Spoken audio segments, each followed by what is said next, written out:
hello all the gorgeous brothers and sisters out there in Jesus, and all the gorgeous little children out there. I have a new story for you, and here's the story. Christina stared outside her school window and smiled at a friendly bird who flew upon the window still outside. Vera and Rita looked at each other with raised eyebrows. The two girls passed notes to each other, and then they mocked Christina and whispered that she will never find herself a boyfriend. Their teacher, Miss Candy, heard them gossiping and snapped, "Vera, Rita, pay attention. So let me ask you again, what is beauty?" Rita replied mocking, "Something that Christina is not." Vera joined in. Just look at Christina. Her teeth are big and crooked, and her hair cannot even grow past her shoulders. She has no beauty." The whole class then joined in with the taunts and threw scrambled up paper at Christina. Miss Candy snapped, "Enough, class. Leave poor Christina alone. She is beautiful, with lovely bright eyes and shiny hair. Besides, you all should know that beauty is what's on the inside." "Yeah, right," mocked the class in unison. At the end of the class, Miss Candy asked Christina to stay behind. She reassured, "Christina, don't let the mean kids get to you. Believe in yourself, that you're wonderful both inside and out." Christina sulked, "I don't believe that, for they say that no boy will ever fancy me." Miss Candy smiled, "Don't believe what the other kids say. Because one day, you will shine, and one day your beauty will be seen by all. One day, some boy also is going to love you." Christina sighed, "I don't even have any friends." And with that, she just rushed out of the class before Miss Candy even had a chance to say anything more. She ran past Vera and Rita, accidentally knocking a book out of their hands. Rita and Vera mocked, "Be careful, you clumsy loser." They started to chase her. They ran outside of the school, through some fields full of flowers, along a river, and they stopped when they could no longer find her. Christina was sat behind a huge rock, shaking and crying her eyes out. For each tear she cried, they mysteriously turned into crystals. Christina picked up each crystal and whispered very silently, "How can this be?" The two mean girls did not even realize Christina was close by. But they saw the boy that they both had a massive crush on approach them. His name was Gavin, and he was a tall, nice-looking boy. Vera chirped, "Quick, let's pick up these red flowers and put it on our lips. They make some lovely red lipsticks." Rita replied, "What a good idea." So the two girls picked up the flowers and smashed it all over their lips.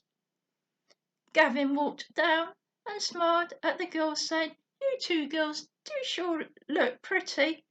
Vera chirped, "Really, do you mean that?" Rita asked. "Will you take us on a date then?" Gavin replied, "Well, no. Sorry, girls, although I cannot deny that you both are very pretty on the outside. You are far from beautiful on the inside. And I prefer girls who are kind-hearted and not mean-spirited. One day, when your looks fade, you're going to embarrass yourself when your mean spirit is seen by the world." Vera snapped, "You don't mean that." I mean, who is our class is beautiful on the inside as well as the outside. But Gavin just ignored their question and walked off. He noticed Christina sat behind the rock, and he walked on, but did not tell Vera and Rita where she was. And while the mean girls were not looking, he sent a crafty wink to Christina, as if to tell her that she was the one that was both beautiful, both on the inside and out. Yet Christina but sat down by herself. Gavin beckoned her on, as if to say, "You better get out of here." But as Gavin walked past to not be seen no more in the distance, Christina still sat behind the rock. Vera and Rita then started to pick the yellow flowers and mocked these flowers these flowers would keep our hair looking beautiful and long, better than Christina's hair that looks like a scarecrow. The girls then walked straight past, not even realizing that Christina was there. Christina then stood up, staring into her reflection into the water, thinking that she was very ugly, and then started crying some more. Suddenly, light of every colour of the rainbow circled Christina, and out of the lights an elf appeared. He was in a golden carriage with a hare with golden reins pulling it. The elf asked, "What is the matter, child?" Christina explained, "The other kids at school make fun out of me because of my teeth and slow growing hair." The elf replied, "Oh, is that so? Well, in that case, if you give me those crystals, I will make you beautiful." Christina replied, "But with these crystals, I could buy makeup and get my teeth and hair done so I can look beautiful." The elf replied, "Getting out Yeah, but getting out to beauty by dishonesty means that it is not cracked out as what it's thought to be." Christina asked, "What do you mean?"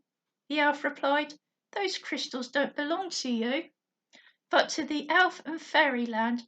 We only grant those with pure hearts when they cry for the tears to turn into crystals.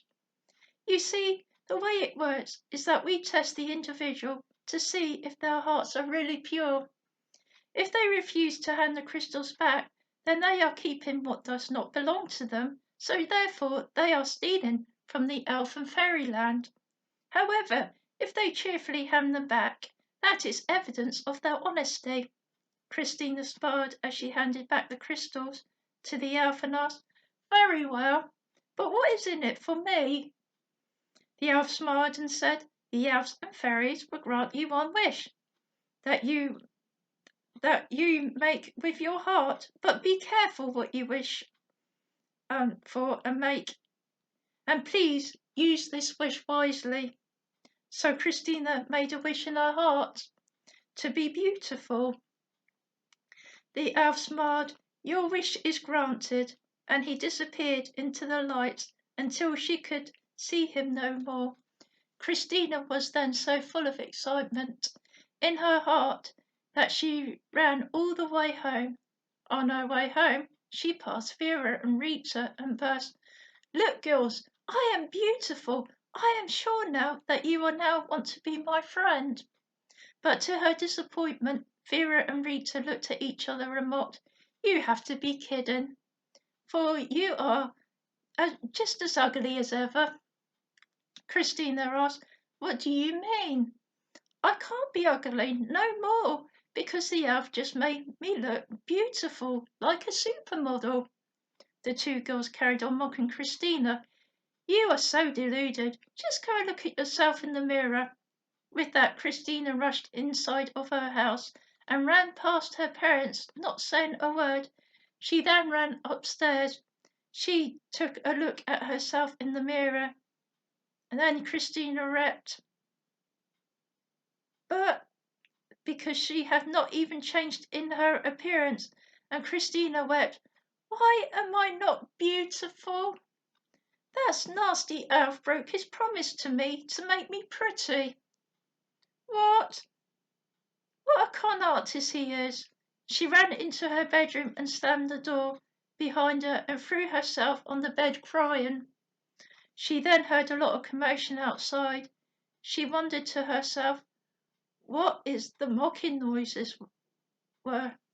Vera and Rita had caught a yellow bird and were plucking out her feathers. Christina thought, "Oh no, poor little thing." Gavin was there and had stopped the girls from hurting the little bird even further. He lifted the little yellow bird up in his hands and she flew up into Christina's bedroom window sill. Christina opened her window bedroom and said, "Hello there. Sorry about those mean girls. They bully me too." She then went over to her feather collection from the other birds that no longer wanted their feathers and who had shed them.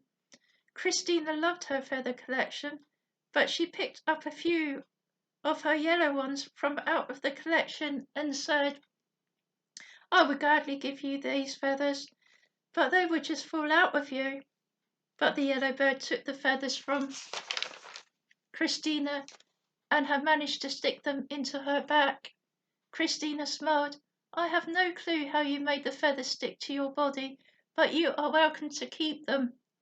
Fly safely and keep away from those mean girls." The little bird indeed flew off happily. Christina felt happy that the little bird was now able to fly completely again, but still confused as to why she was not pretty. However, Gavin looked up to Christina and gave her the thumbs up, which made her smile and blush. That night had passed, and another school morning came.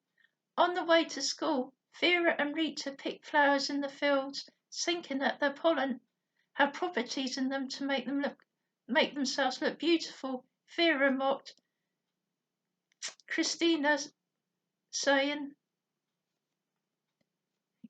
Christina when she said, "You should do what we do, pick flowers." Sorry, Vera mocked Christina, saying, "You should do what we do, pick these flowers and smash them all over you to stop you from looking plain and boring." But Christina replied, "I don't want to." Rita mocked, "Why not?" Christina explained, "Because all of those flowers in this particular field belong to the fairies. If you uproot these flowers, then you are taking away the fairies' homes." But the two girls mocked, "We don't care." They carried on picking the flowers and mocking Christina. Then they skipped away, giggling. Christina stayed behind, saying, "I am so sorry, fairies, for those mean girls destroying your home." And from out of her little plastic bag, she got out some seeds and tried to plant a flower bed for each flower that Rita and Vera had taken away from them. She had also been collecting shells from the beach, and she used them also to try to make the little seeds homes for the fairies. The elf appeared to her again. He walked over a rainbow bridge that had appeared over the river. With sadness in Christina's eyes, she asked, "Why did you break your promise to me?" The elf replied, "I did not break any promise to you. As you wish for beauty in your heart, beauty has been granted to you." Christina looked over into the ocean on her way to school to hear some mysterious but beautiful singing. Christina cried, tears flowing down her cheeks again. Gavin saw everything. As he was hiding in the bushes, crystals fell to the ground from her tears. The elf picked up the crystals, reminding her, "Remember, the crystals belong to the elves and fairies, unless you can think of a better use for them. However, this time you have cried some diamonds, and by fairy and elf law of this land, if a human cries diamonds as well as crystals, they are entitled to keep them." Christina sighed. "Those diamonds would help me get a good education for college and university and be able to buy some stuff to make me look beautiful. However, I want to use these diamonds to help sick and orphan children, so who can I give them to in order to build a hospital and home for them?" Gavin came out of the bushes smiling. Let's give them to my dad. He will know how to build such a home. Christina smiled. Great idea. Let's pass his workplace on our way to school. Gavin and Christina skipped happily together on their way to school. And on their way to school, they dropped off the diamonds to Gavin's dad, who was taken back by Christina's kindness. For now, many children could have a home. On the way to school, Gavin smiled at Christina and said, You know, you are a very pretty girl, both inside and out. If those mean girls tease you today, just ignore them. Christina blushed. Are you joking? Gavin replied. No, I am serious. I'd never joke. With the crystals and diamonds you cried, but you kept nothing back for yourself, but gave the crystals back to the elves and fairies and used the other diamonds to do good for others. You see, not one of them you used to buy something for yourself or for what you wanted. Christina smiled. Well, that's okay, I don't mind. Gavin took Christina by the hand. They walked hand in hand together to school. When they arrived at school, Rita and Vera were furious and burning with envy. At dinner break, Rita and Vera dragged Christina into the toilets and started kicking her in the tummy and bog washing her hair and pulling out her hair. Rita threatened, Stay away from Gavin. He is ours. Do you understand? Christina nodded her head. Yes, I understand. The two girls carried on, beating her up. The little yellow bird, whom Christina had helped before, was sitting on the window sill. She had witnessed everything. She then flew off and landed upon the window sill of Miss Candy's office. The little yellow bird pecked and tapped at her window. Miss Candy sighed. What is it, little yellow bird? What are you trying to tell me? The little yellow bird chirped as if she was in a panic. So Miss Candy opened up her office window to let her fly in. Miss Candy sighed. Little bird, take me and show me what is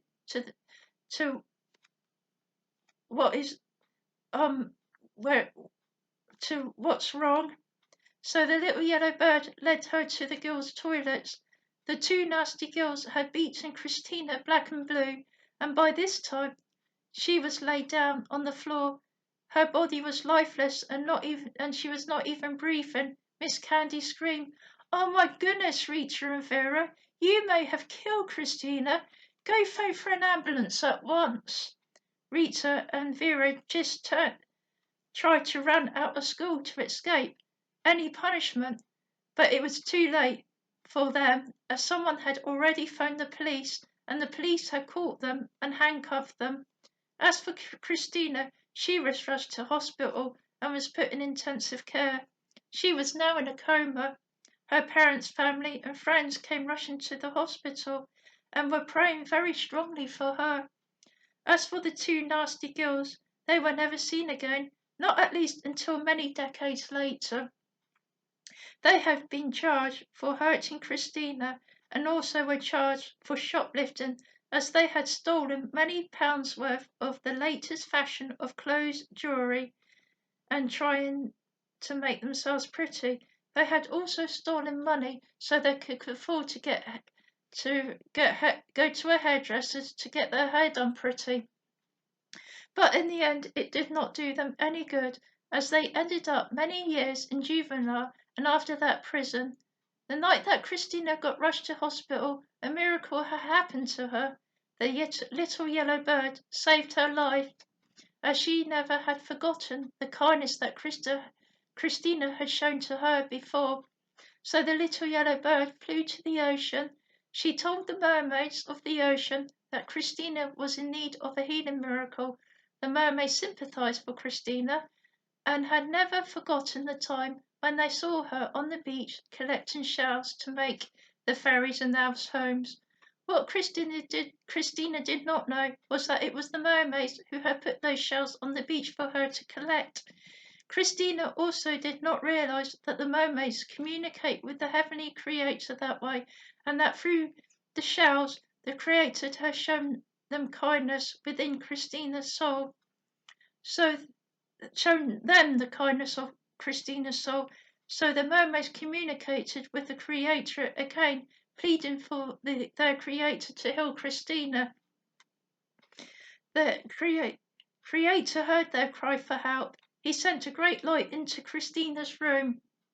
The doctors and nurses and Christina's family and friends got scared as they saw the great light fill her room and thought at first it was an explosion.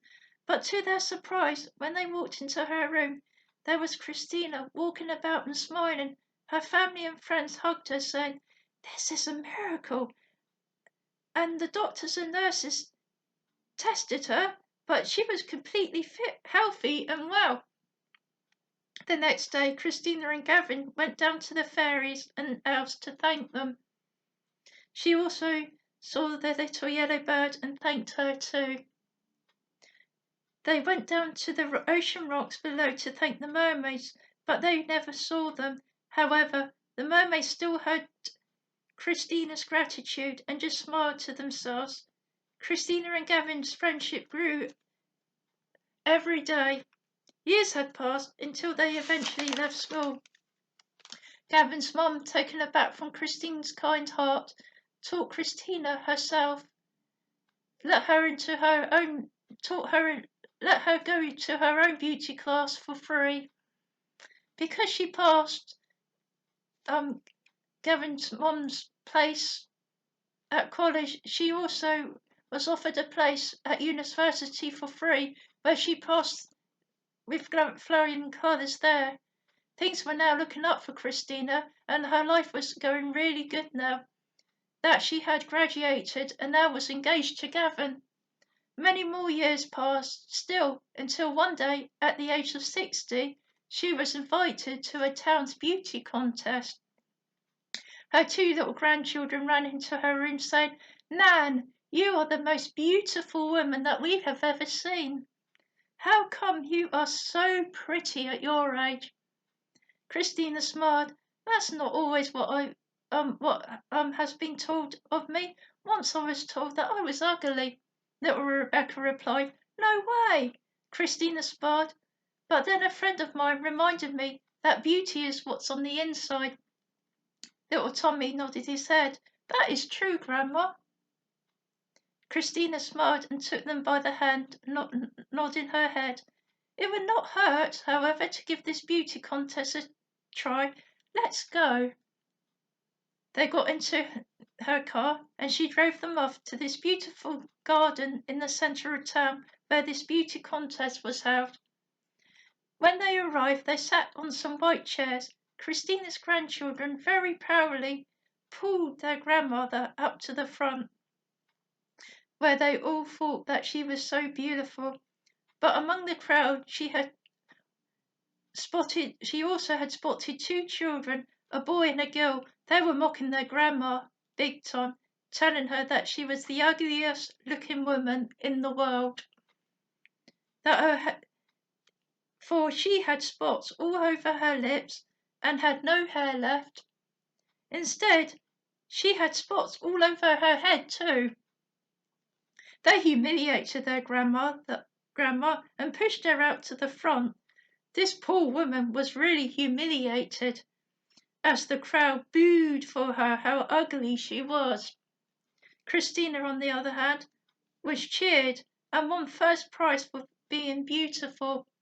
Her husband, who was very handsome for his age, came out proudly to Christina and said, "I have always told you that you are beautiful inside and out." The ugly woman jeered, asking, "Gavin, is that you?" Gavin replied, "Yes, why?" The old lady replied, "You have always been such a lovely looking boy." Christina sighed, "Rita, is that you?" "Yes," replied the old lady, "but how did you become so beautiful?" Christina smiled. "Well, when I was younger, I made a wish to the elf, thinking that I was ugly, but he told me that I was already beautiful. You see, when you have love and kindness in your heart, the beauty, it shines out of you and keeps you beautiful. I then discovered this beauty about myself that I already had. The Creator also gave me a gift of being able to stay younger looking for many years. To make up for all the time that I was bullied at school. I did not need any wish magic to make me beautiful. The only thing I had to do was to discover and embrace the beauty already there. It was then, when I learnt to like myself, that I started to dress better outwardly too. Looks usually fade, but a good heart doesn't. Rita then started weeping. Except my heart is really horrible, and my looks are faded too. So I am just a worthless bit of junk. Christina reassured, don't say that, because nobody is worthless or a bit of junk, Rita continued, except I am. You see, after Vera and I had beat you up, we were sent to jail. We also got into debt with all those things we had stolen that we had to pay back. That I could never afford a real education. I came out of the jail, but I was unemployed, homeless and broke. I got pregnant but had to give up my son for adoption as I could not afford to keep him. He came back into my life at 18, but his father left me. So my son and grandkids hate me now because I'm so poor and without a job. But the worst thing is, I'm ugly. You see, all those flowers that I had stolen from the fairies had poisonous substances um, for humans in them, which made me age before my time and make me lose my hair and give me blisters all over. And most of all, I have no hope. Christina asked, why do you say that you have no hope? And what happened to Vera? Christina replied, I have no hope because I messed up my life. As for Vera, she is dead. You see, she was beaten up badly in prison by an inmate and died because the inmate was so angry with what we did to you. Christina replied, oh no, I did not want that to happen though. However, it proves that you do have hope because at least you're still alive. Rita wept, I ask you, please forgive me, as I've always regretted what I've done to you, and I want to also give my life to the Creator. Christina smiled, of course I forgive you. In fact, I want to help you. You see, I am a successful businesswoman now, with a loving family. I am going to give you products to get you looking beautiful on the outside, but more important, I'm going to help you get you back on your feet. I am going to give you my spare small home and a job to work for me and a job to work with me selling my beauty products. Rita asked, but why would you help me after all the nasty things that I've done to you? Christine replied, because deep down inside, I think you potentially have beauty from within also. Christina was right, as Rita gave her life to the Creator and sorted out and improved her life for the better. Christina's beauty products helped Rita be beautiful, but most importantly of all, Rita learnt to become beautiful on the inside and change her heart. After her heart changed, her ex-boyfriend came back into her life and married her, and her son and grandchildren learnt to love her. Then Christina and Rita worked side by side and remained friends every day for the rest of our lives. The end. And I hope you all enjoyed that story and was blessed by it. And just remember that beauty is what's on the inside, not what's on the outside. And that's the message I want to leave with you today. God bless you all and bye for now.